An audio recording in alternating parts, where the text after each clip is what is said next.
కేసీఆర్కు అధికారం గతమేట. మరి నీకు అధికారం ఉంటుందా? నువ్వు 2.5 సంవత్సరాల్లో మాజీ అయిపోతున్నావు రేవంత్ రెడ్డి. నీకు అసలు నిన్ను తెలంగాణ ప్రజలు పట్టించుకునే పరిస్థితులు లేరు.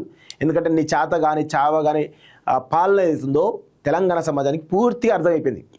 రైతులకు, కార్మికులకు, కర్షకులకు, ప్రభుత్వ ఉద్యోగులకు, అవుట్సోర్సింగ్ ఉద్యోగులకు అందరికి కూడా అర్థమైపోయింది నీ పాలన ఏంది అనేది.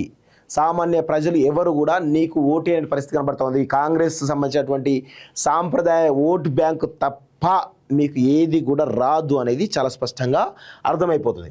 ఆయన భవిష్యత్తుకు ప్రజలు శాశ్వతంగా ముగింపు పలికారట. ఎమ్మెల్యేగా రాడట, అధికారంతో దోచుకోవడానికి వస్తాడట. 10 ఏళ్ళు అధికారం ఇస్తే రాష్ట్రాన్ని దోపిడీ చేశారు. 10 ఏళ్ళు అధికారం ఇస్తే రాష్ట్రాన్ని దోపిడీ చేశారు. మీకు 2.5 సంవత్సరాలు అధికారం ఇస్తేనే, 5 సంవత్సరాలు ఇస్తేనే మీరు పెద్ద ఎత్తున దోపిడీ చేశారు కదా.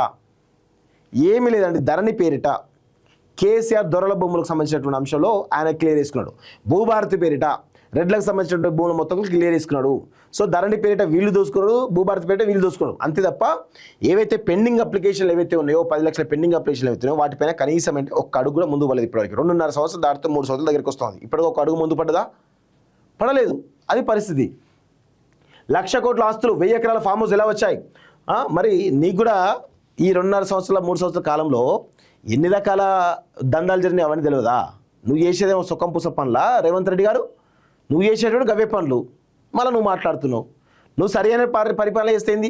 మొత్తం ఎక్కడికక్కడ కాంట్రాక్టర్ల కమిషన్లు, హెచ్ఎండిఏ పరిధిలో ఏ ఇష్యూ అయినా, ల్యాండ్ క్లియరెన్సెస్, ఎన్ఓసీలు కావాలన్నా, వెంచర్ పర్మిషన్ కావాలన్నా, గేట్ పర్మిషన్ కావాలన్నా ప్రతి దానికి కూడా ఒక రేటు కట్టిరు కదా, పూర్తి స్థాయిలో కట్టిరు కదా. మేము చెప్పుకుంటాం రెరా చైర్మన్గా శ్రీనివాసరావు నియామకం వెనకాల ఏం జరుగుతుంది?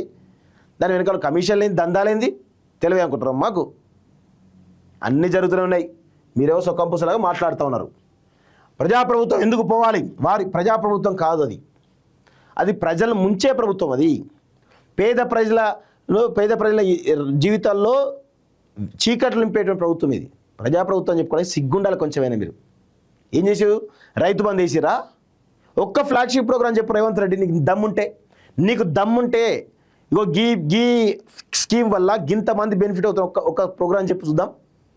వీళ్ళ బతుకులు మారినాయి, ఇన్ని వేల లక్షల కుటుంబాల బతుకులు మారినాయి, ఒక ప్రోగ్రాం చెప్పు చూద్దాం.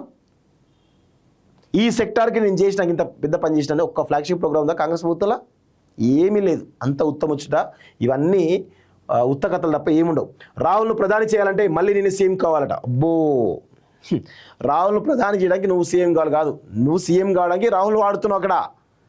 నువ్వు సీఎం కావడానికి అవసరమైతే బీజేపీలో కూడా పోవడానికి సిద్ధంగా ఉన్నావు కదా. అందరికి తెలియనుకుంటున్నావా రేవంత్ రెడ్డి గారు? నీ గురించి తెలియనుకుంటున్నట్టు అందరికీ తెలుసు. అందరికి అర్థమైపోయింది. నువ్వు బీజేపీ ఏజెంట్వి, కాంగ్రెస్ కార్యకర్త కాదు, కాంగ్రెస్ నాయకుడు కావు. బీజేపీ మోడీ ఏజెంట్వి. వాళ్ళ ప్రయోజనం కోసం పనిచేస్తున్నావు. రెరా చైర్మన్ శ్రీనివాసరావు నియామకం కావచ్చు, చీఫ్ సెక్రటరీ సంజయ్ నియామకం కావచ్చు, ఇక రకరకాల ప్రయత్నాలు ఏవైతే జరుగుతున్నాయో అవన్నీ కూడా బీజేపీ డైరెక్షన్లో జరుగుతున్నాయి. చాలా స్పష్టంగా అర్థమవుతుంది కదా. ఇంకా కొత్తగా ఏమంటే చెప్పడానికి?